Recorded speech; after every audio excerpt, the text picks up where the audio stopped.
Once upon a time, there was an old man who lived in Benares. He had a very good friend who was known to be wise. Luckily, or perhaps unluckily, he also had a beautiful young wife.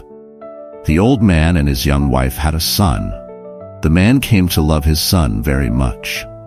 One day he thought, I have learned that my beautiful young wife cannot always be trusted. When I die, I am sure she will marry another man, and together they will waste the wealth I have worked so hard for. Later on, there will be nothing left for my son to inherit from his mother. So I will do something to guarantee an inheritance for my deserving son. I will bury my wealth to protect it for him. Then he called for his most faithful servant, Nanda. Together they took all the old man's wealth deep into the forest and buried it. He said, My dear Nanda, I know you are obedient and faithful. After I die, you must give this treasure to my son. Keep it a secret until then. When you give the treasure to him, advise him to use it wisely and generously. Before long, the old man died. Several years later, his son completed his education. He returned home to take his place as the head of the family.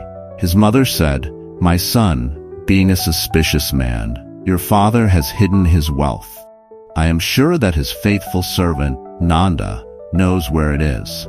You should ask him to show you. Then you can get married and support the whole family.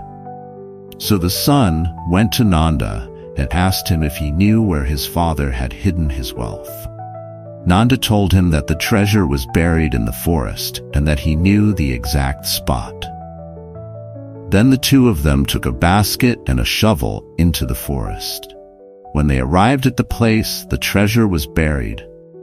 All of a sudden, Nanda became puffed up with how important he was. Although he was only a servant, he had the power of being the only one to know the secret. So he became conceited and thought he was better than the son. He said, You son of a servant girl, where would you inherit a treasure from?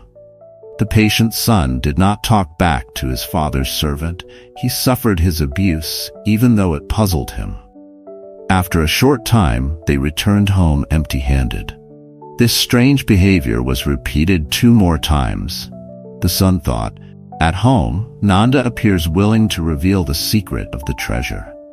But when we go into the forest carrying the basket and shovel, he is no longer willing. I wonder why he changes his mind each time. He decided to take this puzzle to his father's wise old friend. He went to him and described what had happened. The wise old man said, Go again with Nanda into the forest. Watch where he stands when he abuses you, which he surely will do. Then send him away saying, You have no right to speak to me that way. Leave me. Dig up the ground on that very spot and you will find your inheritance. Nanda is a weak man. Therefore, when he comes closest to his little bit of power, he turns it into abuse. The son followed this advice exactly. Sure enough, he found the buried treasure. As his father had hoped, he generously used the wealth for the benefit of many. The moral is, a little power soon goes to the head of one not used to it.